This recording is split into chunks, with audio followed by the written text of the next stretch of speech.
اعوذ باللہ من الشیطان الرجیم بسم اللہ الرحمن الرحیم۔ السلام علیکم ناظرین، سب سے پہلے درود و سلام اللہم صلی علی سیدنا و مولانا محمد و علی آلہ و اصحابہ و بارک وسلم وسلم۔ ناظرین، میری دعا ہے اس ماہ رمضان میں کہ اللہ تعالیٰ آپ سب کی تمام حاجات کو، جائز خواہشات کو قبول و منظور فرمائیں، اور جو بیمار ہیں اللہ تعالیٰ ان کو صحت یابی عطا فرمائیں، اور کامل ایمان کے ساتھ اللہ تعالیٰ ہمیں اپنے گھر کی زیارت، اپنے گھر کا عمرہ نصیب فرمائیں، آمین ثم آمین۔ ناظرین، خواب میں سمندر دیکھنا کی تعبیر ہے، بہت بڑے شہنشاہ سے مراد ہے کہ سمندر دیکھنے والا اس شہنشاہ یا بادشاہ کا قریبی ہو۔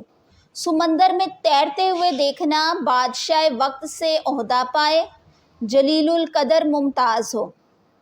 سمندر میں ڈوبنا، اگر خواب میں صاحب خواب نے خود کو سمندر میں ڈوبتے ہوئے دیکھا ہے تو بادشاہ کے عتاب میں آئے، نیست و نابود ہو جائے۔ اگر خواب میں سمندر میں غوطہ لگاتے ہوئے دیکھا ہے اور ہاتھ میں کوئی قیمتی چیز آئی ہے تو اس کی تعبیر ہے کہ بادشاہ کا قریبی ہوگا، اعلیٰ مرتبہ حاصل ہوگا اور مال و متاع پائے گا۔ اگر سمندر میں غوطہ لگایا اور خالی ہاتھ ہی باہر نکلا تو اس کی تعبیر ہے کہ بادشاہ وقت سے ذلیل ہو، فائدے کی جگہ نقصان اٹھائے۔ اگر سمندر کی موجیں دیکھی ہیں، مطلب سمندر کو بہت زیادہ جوش میں دیکھا ہے، تو سمندر کی تعبیر تو بے شک وہی ہے کہ بادشاہ کو دیکھنے سے مراد ہے، شہنشاہ وقت کو دیکھنے سے مراد ہے۔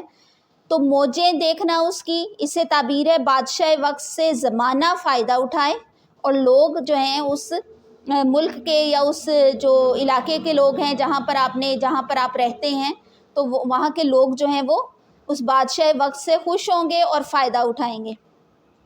سمندر پر کشتی چلانا، مطلب اگر دیکھا ہے کہ سمندر پر کشتی چلا رہے ہیں، سفر کر رہے ہیں، تو بادشاہ سے بڑا عہدہ پائے، وزیر یا مشیر مقرر ہو، عزت پائے۔ اللہ حافظ۔